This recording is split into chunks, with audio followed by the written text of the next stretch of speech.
Bonjour à tous. Après la rue de la Gare, l'île et le passage à niveau, c'est de la rue du Faubourg, aujourd'hui rue Mondon, dont nous allons parler dans cette nouvelle émission d'Il était une photo, grâce à cette carte postale datant de 1910-1911. Celle-ci est faussement intitulée rue de la Gare, mais c'est bien de la rue du Faubourg dont il s'agit. En voici d'ailleurs l'histoire.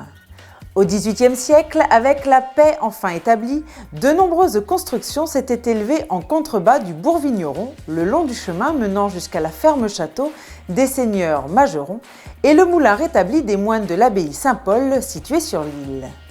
Au XIXe siècle, l'essor industriel et le flux de passage entre la ville haute et l'usine entraînèrent le développement d'une seconde urbanisation le long de cet axe, devenue la rue du Faubourg. Deux époques aux architectures encore bien visibles. Pour la plus ancienne, on remarque au fond de la rue une maison basse avec une belle porte ou l'un des derniers vestiges de l'ancienne ferme-château des Magerons, seigneurs de Rombat depuis le XVIIe siècle.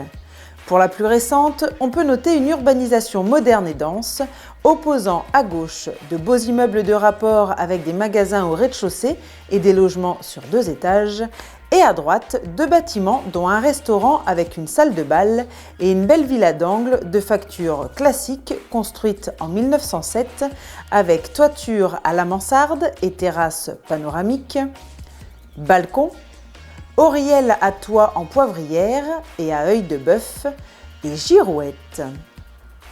Au devant, on voit le passage à niveau de la nouvelle voie métrique du chemin de fer minier datant de 1904 et déjà électrifié en provenance de la mine Pauline à Montois-la-Montagne et en direction de l'usine de Rombat.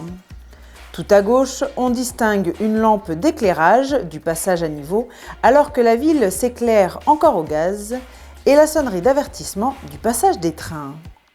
On passe maintenant à une deuxième carte postale qui concerne toujours la rue du Faubourg, mais cette fois datant de 1920, c'est-à-dire après le retour de l'Alsace-Lorraine à la France en 1918. À peine plus d'une dizaine d'années plus tard, c'est une rue au décor presque inchangé qu'on retrouve, mais dont l'animation a pu cette fois être fixée grâce à un appareil photographique plus performant.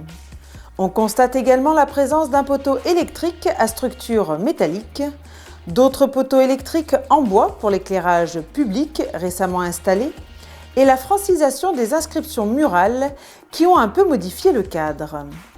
En revanche, l'animation de la rue nous présente une petite scène plutôt sympathique de la vie quotidienne avec des badauds, un attelage de chevaux, des cyclistes, preuve d'une amélioration du niveau de vie, et tout ce petit monde à l'instant où l'alarme retentit et où le garde-barrière active la manivelle de la roue pour descendre la barrière. Mais pour quel train ? Le train électrique minier de la voie du fond ? Le train à vapeur de la voie centrale datant de 1888 ou plus récente de la deuxième voie datant de 1917 ? On ne le saura jamais. Voilà, cette émission se termine sur cette interrogation.